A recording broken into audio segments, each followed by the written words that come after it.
Ya, konflik ini berakar dari ambisi besar dari Netanyahu untuk membentuk Israel Raya. Benarkah demikian? Kita akan bahas pemirsa bersama dengan sejumlah narasumber. Saya akan perkenalkan satu persatu untuk Anda. Di sebelah kanan saya ini sudah hadir Mbak Dina Prapto, pengamat hubungan internasional Universitas BINUS. Selamat malam Mbak Dina. Selamat malam. Sehat? Sehat, terima kasih.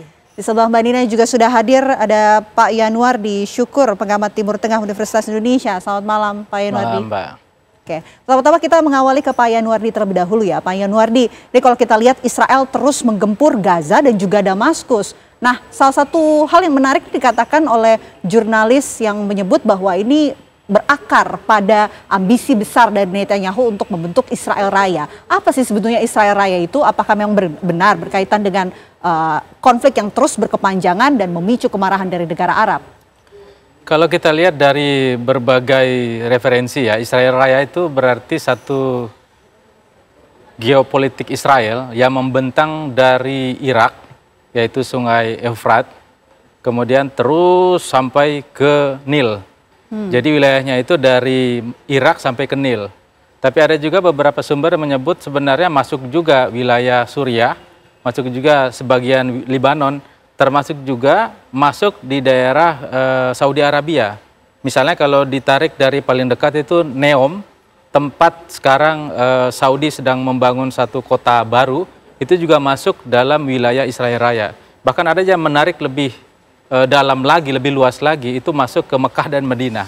Jadi Israel Raya itu satu ambisi kekuasaan Israel untuk menciptakan basis pemerintahan yang lebih luas, yang bukan hanya di tempat yang sekarang yang mereka anggap masih sedikit.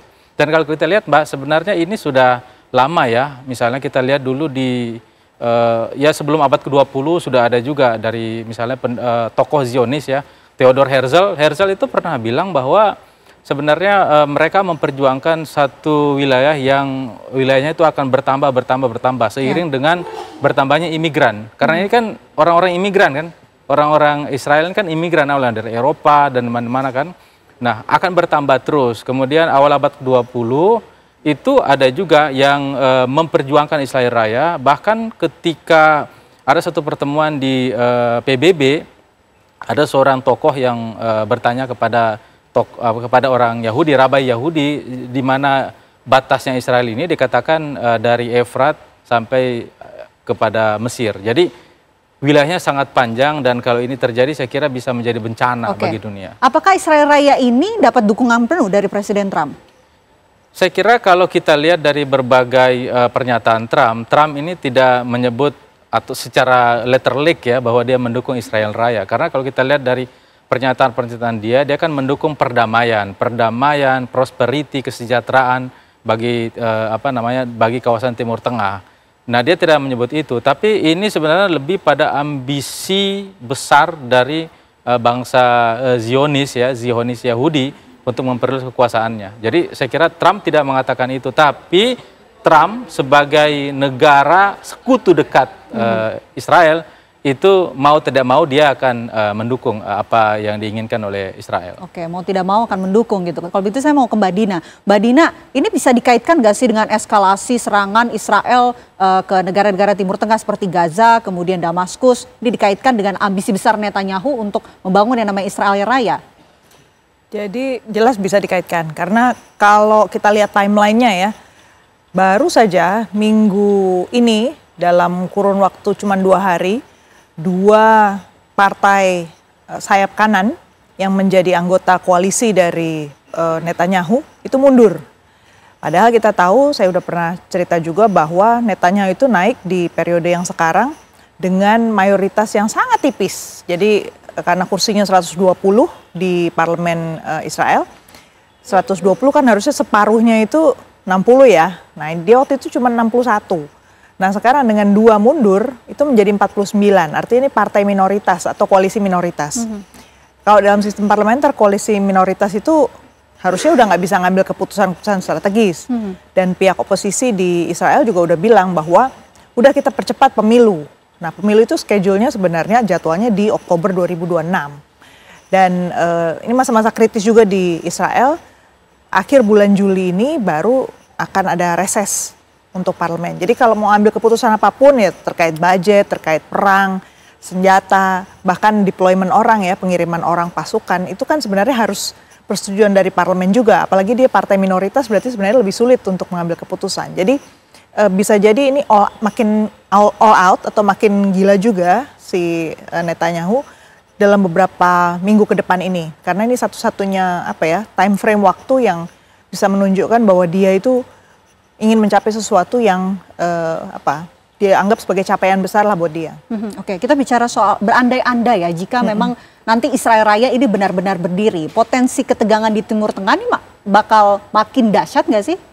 Oh jelas, tapi gini, kalau saya lihat kemungkinan akankah tercapai dalam waktu dekat, sebenarnya tadi seperti diceritakan Mas Yanuar tadi, gambaran Israel Raya ini sesuatu yang udah lama sekali diinginkan, tapi mencapai ke sana jelas nggak akan mudah.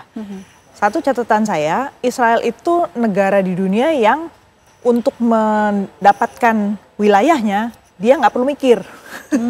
Jadi beda dengan kita dulu waktu kita mau persiapan kemerdekaan kan sampai bikin BPUPKI, kemudian mencoba mendiskusikan bersama nih wilayah teritorial kita batasnya mana. Karena memang sesuai ketentuan internasional itu harus jelas yurisdiksi kita di mana. Dan nggak ada yang komplain gitu kalau kita ngambil wilayah garis batas tertentu. Jadi walaupun waktu itu presiden kita yang pertama Soekarno tuh misalnya sangat ingin masukin Filipina, kemudian sebagian wilayah Malaysia masuk ke wilayah Indonesia dengan dasar sejarah, tapi ujung-ujungnya kita kembali ke poin udah kita wilayah yang awalnya dikuasai oleh Belanda. Nah, beda dengan Israel nih. Jadi Israel itu dulunya kan Palestina dan Palestina itu dijajah oleh Inggris. Nah, Inggris lah yang punya inisiatif untuk wilayah ini dijadikan homeland, dijadikan tanah air untuk orang-orang Yahudi yang dia bawa dari berbagai wilayah di dunia. Jadi sebenarnya wilayah yang diduduki oleh Inggris, dijajah oleh Inggris, kemudian diserahkan kepada Israel. Jadi nggak ada batas border yang jelas. Makanya konsep Israel Raya ini bisa dibawa kemana-mana, bisa menjadi sangat liar. Tapi juga di sisi yang lain jelas nggak mudah untuk diwujudkan karena sekelilingnya itu kan tetap aja negara-negara berdaulat yang punya yurisdiksi. Artinya banyak kepentingan negara-negara lain begitu? Betul. Oke, saya mau ke Pak Yanuardi kalau begitu. Pak Yanuardi, ini kan kalau Anda tarik besar ambisi mengenai Israel Raya ini dimulai dari Irak, kemudian sampai dengan Mesir ya, Sungai Nil begitu batasannya. Nah kalau sudah seperti itu idealnya Israel Raya berdiri, berarti juga akan melibatkan negara-negara tersebut yang akan kemudian akan disenggol oleh Israel sendiri. Sulit kan? Ya pastinya itu akan sulit ya. Satu, Israel ini kan pengen normalisasi ya, misalnya dengan Saudi. Pengen banget normalisasi dengan Saudi, karena Saudi ini kan simbol luar biasa bagi Islam ya. Tapi kalau misalnya dia ingin implementasi Israel Raya, kemudian memasukkan Neom sebagai wilayah Israel, tentu saja ini akan bermasalah dengan Saudi dan Saudi akan menolak itu. Maka normalisasi dengan Saudi pasti tidak mungkin. Kemudian dengan Mesir juga susah juga. Susah. Dan itu pun yang memicu adanya kemarahan dari negara-negara Arab dengan adanya ambisi dari Netanyahu yang beredar tersebut. Ya. Sebenarnya negara-negara Arab ini kan sebenarnya dengan Israel ya pernah melewati fase perang, kemudian kolaborasi, sinergi, kemudian normalisasi dan lain sebagainya. Jadi sebenarnya ini sudah fase merelakan ya, merelakan. Misalnya dataran tinggi Golan, Golan ini kan dulu miliknya Suriah. Tapi kemudian sekarang diambil oleh Israel. Sebenarnya Suriah sudah merelakan. Kemudian beberapa yang lain juga itu kan milik bangsa-bangsa yang lain kemudian merelakan. Jadi sebenarnya saya kira sangat sulit bagi Israel untuk merealisasikan ide ini. Tapi yang paling mungkin adalah kembali ke internal Israel ya untuk segera mengganti Perdana Menteri Netanyahu dengan Perdana Menteri yang lain yang lebih soft gitu. Karena Netanyahu ini akan selalu mengangkat perang, selalu perang karena dia punya problem internasional juga problem internal. Jadi perang. Satu, kalau perang ini berhenti, maka sudah pasti secara internal dalam negeri, maka dia akan diusut kasus korupsinya. Itu sudah jelas dan di mana-mana orang sudah tahu. Yang kedua, secara internasional Netanyahu kan mau ditangkap di mana-mana, ya kan?